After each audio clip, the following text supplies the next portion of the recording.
moderator is inherently thankless and risks losing a lot of friends. So my apologies to all the panel for interrupting them when they are so eloquently delivering their speeches on this very, very important issue. Without any further ado, I wish to invite former Prime Minister Shahid Khaqan Abbasi of the PMLN to come and address as keynote speaker. Thank you.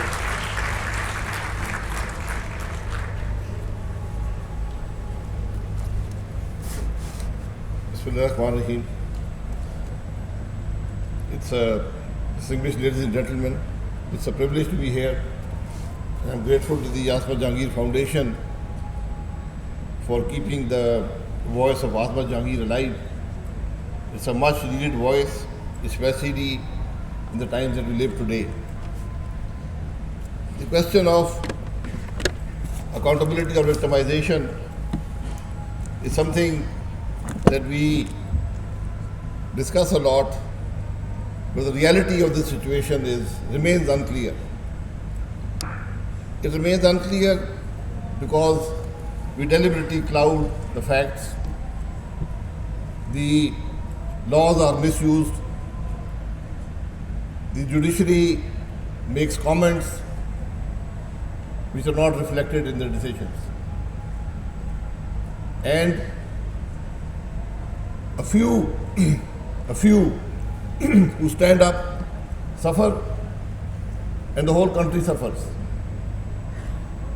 I do not want this to be a personal narrative, but I have stood in accountability court for 12 years. I have spent 3 years in NAB jails.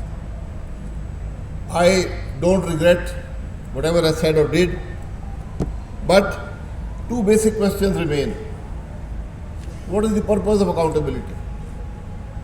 And what has accountability delivered to the country? The purpose is very clear. The people, I won't go to the past, but since Pakistan came into existence, within the first 3 years we had a thing called PODA. And that became PRODA and ABDO and Ziaul Haq and NAB ordinance and stuff like that. But there's been one consistency in all these laws. They don't apply to the people who created these laws. And the people who apply these laws, the laws also don't apply to them. And that is the reality of NAB today. The NAB does not apply to the judiciary. The NAB does not apply to the military. The NAB does not apply to the business community. The NAB does not apply to the bureaucracy. Who does NAB apply to? The politicians, who are declared corrupt in the media, who are tried in the media. So let me just place one simple fact before you. This is the 21st year of NAB. One politician of prominence has been convicted in NAB courts. One. Let the NAB chairman come out and say how much money he has recovered from politicians. That one person is Mohammad Nawaz Sharif, who, please, I urge the legal fraternity here to look at the two cases Nawaz Sharif has been convicted in. Can you quote them as precedents anywhere in the world? And I'll not go to the details of that issue, but that remains the fact that one politician of prominence in this country has been convicted by NAB in 21 years. So where are all the kleptocrats? Where are the ones who made money? They sit in every government that is formed in Pakistan. They just change loyalties and they save themselves. When you have a law which defies every basic principle of justice, which says that I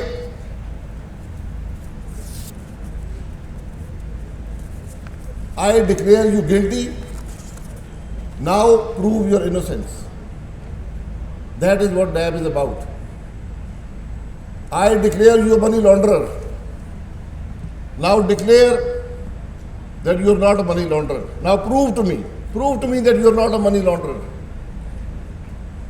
I have been accused of money laundering with my tax-paid money.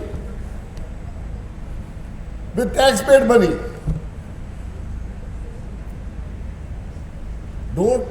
Doesn't the NAB chairman know? Doesn't the judiciary know that there has to be predicate offence before you declare money laundering? You can write anything in any charge sheet. I have one case today, the charge sheet is 34 pages long. The NAB reference was 19 pages long. How does that happen? What are we doing? Where are we going? This is the situation in Pakistan today. Salahuddin Saab touched on this a little bit. The law requires me to maintain financial records for 7 years. You are trying me for 35 years. So, I say if you accuse me of something, then you also give the record for your 35 years. I definitely cannot. There has to be, I'm all for accountability. If you want accountability, NAB is not accountability. NAB is whatever, it's political engineering, it is manipulating politics, it is punishing people without convicting them, whatever you want to call it. If you want accountability of politicians, it's very simple. The whole world does it. You don't need special laws. It's about tax laws. The people who apply taxes on the people of Pakistan should answer for their own assets. They should answer for their own lifestyles. What are they earning? If they are earning, then they should be paying taxes. If members of parliament walk out to a 3 crore rupee or 6 crore rupee vehicle and go to a 50 crore rupee home,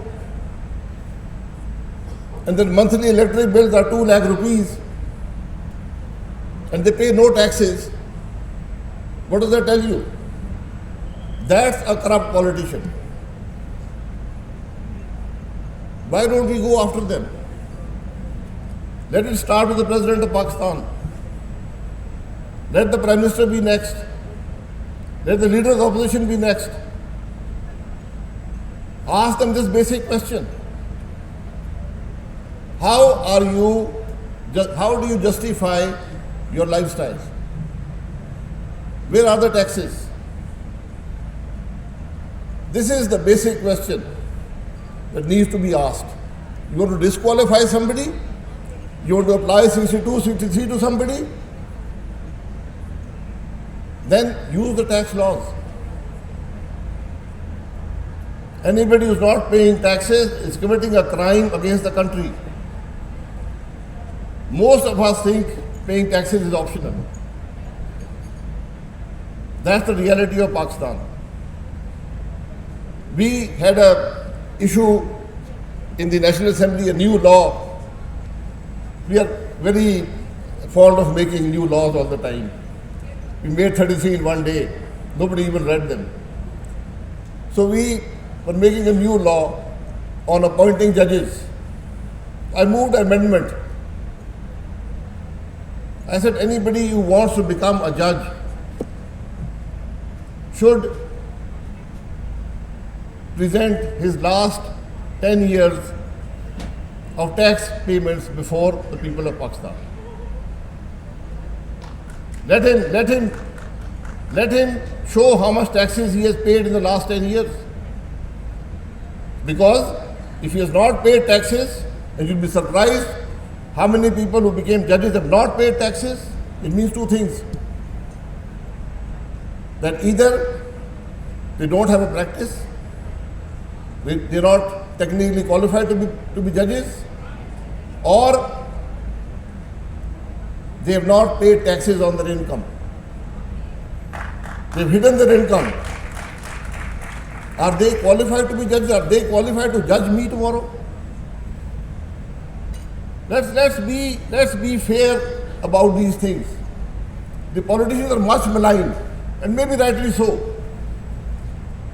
But I can tell you, whatever I've spent 34 years in politics, whatever the government of Pakistan has given me as salary or whatever in those 34 years, I think I paid at least 10 times to lawyers in this country to defend me in NAB cases. Is that fair? What does the Prime Minister of Pakistan earn? 1,35,000 rupees. That's the reality. At least, I don't know what the guy now earns, but that's what I got. 1,35,000 a month. So, there are many questions to be answered here. Victimization, NAB is about victimization. It's not about victimization of an individual anymore, or even a group of individuals, or even a political party. The people paying the price today are the people of Pakistan. The entity paying the price for NAB today is Pakistan. And my friend Dr. Musaddiq Malik is here, he analyzes everything. So I'll give him some numbers, which I pulled off the internet as I was coming here. In 2000, when NAB came into being, Pakistan had there are many ways to measure this, but one measure was, we had a per capita income of $576. Today, it's $1,190. 21 years later, Bangladesh was at 358, they are at 2,097. India was at 443, they are at 1,900. So who lost and who won? I think without having the knowledge Dr. Musaddiq has, I can safely say, and a big part of this is NAB. I was Petroleum Minister for 4 years or 5 years. Last year, Pakistan had an opportunity to take a decision, a simple decision. We would have saved it at least $10 billion in cash in 3 years. That decision was not taken. Why? Because no bureaucrat works anymore. When a NAB investigation officer puts 2 papers in front of a secretary who has served 35 years with integrity, one is his arrest warrant, right then and now, and the other is an approval statement against the minister. These are the choices given by a 17th grade NAB officer who was 4 years earlier in a college to a secretary who served Pakistan for 35 years. Is this the accountability that we want? Is this accountability that we have? This is happening in Pakistan today. You will never see NAB move against a person in power at that time. If you want accountability, if I'm a 80% plus of politicians never handle public money. They remain backbenchers in government or the opposition. They have no access, they have no control over public money. How can NAB apply to them? If they have robbed a bank, there are laws to do that. If they have stolen electricity, there are laws to counter that. The laws for everything. How can NAB apply to a person who has never had any control over any public money? We made all these amendments.